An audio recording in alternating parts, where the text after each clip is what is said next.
Eu vou conversar agora com Fernanda Chaveiro da Silva. Ela é advogada, mestre em agronegócio pela Universidade Federal de Goiás, especialista em direito empresarial e professora universitária. Fernanda Chaveiro da Silva, bom dia. Bom dia, Tudo Antônio. bem? Tudo ótimo. Fernanda, já está aí, já valendo essa nova legislação trabalhista. E no programa passado, nós falamos sobre contrato de trabalho intermitente. E nós recebemos uma série de e-mails, WhatsApp e tal, pedindo para que desse uma recapitulada, que muita gente está assim, em dúvida em relação a isso aí. Então, só para recapitular, fazendo assim um apanhado geral, como é que o contrato intermitente de trabalho ele vai funcionar? Só antes de explicar como que se dá esse contrato de trabalho, Antônio, vale a pena lembrar que ainda não está em vigor, ok? Sim. Foi sancionado pelo presidente Temer, porém só vai começar a valer essas regras a partir de novembro.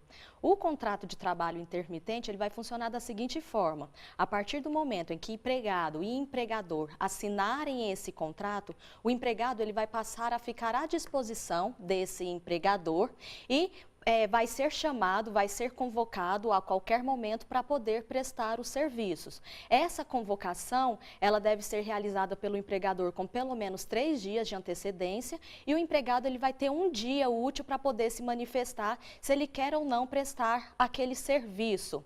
Esse chamamento, essa comunicação pode ser feito por qualquer meio eficiente e desde que esse trabalhador também tenha acesso, seja por meio de WhatsApp, seja por meio de e-mail, de telefone, e aquele que descumprir com esse contrato de trabalho fica obrigado a pagar a outra parte 50% em cima da remuneração pelo prazo ali durante 30 dias. Então, em 30 dias deve ser feito esse pagamento. Duas características importantes desse contrato de trabalho que vale a pena a gente ressaltar aqui é que há a subordinação e que essa prestação ela é de forma não contínua, ou seja, a subordinação é naquilo em que o empregado ele vai ter que cumprir com as regras, cumprir com as normas que o empregador determinar. Então, existe ali um regime de hierarquia. E a prestação de serviço em caráter não contínuo é porque se dará esporadicamente, se dará de forma ocasional e não de forma sem um tempo determinado.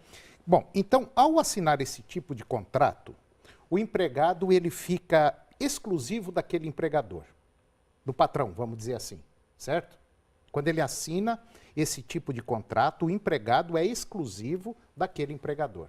Correto? Ao celebrar esse contrato, ele fica aguardando ser chamado, mas não quer dizer que ele é exclusivo. Tanto é que o legislador, ele coloca que no momento de inatividade, no momento em que esse trabalhador não estiver prestando serviços àquele empregador, ele poderá estar prestando serviços aos outros empregadores. Ele pode celebrar outros contratos de trabalho. Bom, então vamos dizer o seguinte, eu assinei esse contrato hoje, mas não estou trabalhando ainda.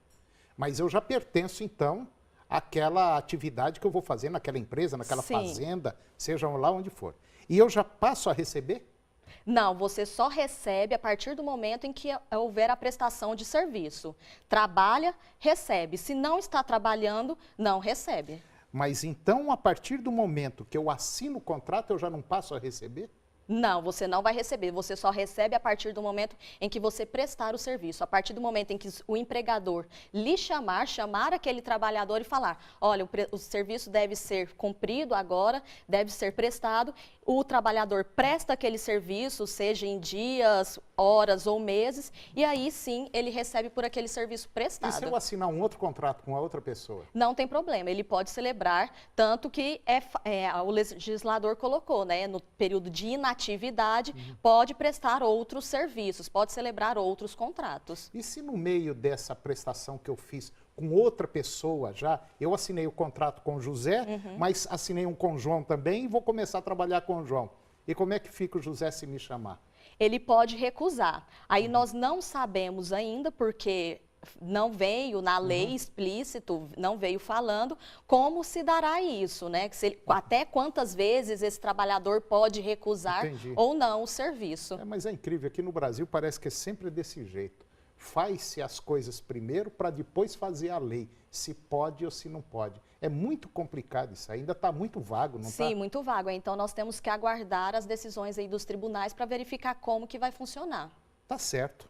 Doutora Fernanda Chaveiro da Silva, muito obrigado pela participação da senhora mais uma vez. E vamos aguardar, né? Quer dizer, governo, depois que lance isso aí, talvez aí vai mudar tudo de novo. Muito obrigado e até o próximo. Até o próximo. Tá Obrigada. ok.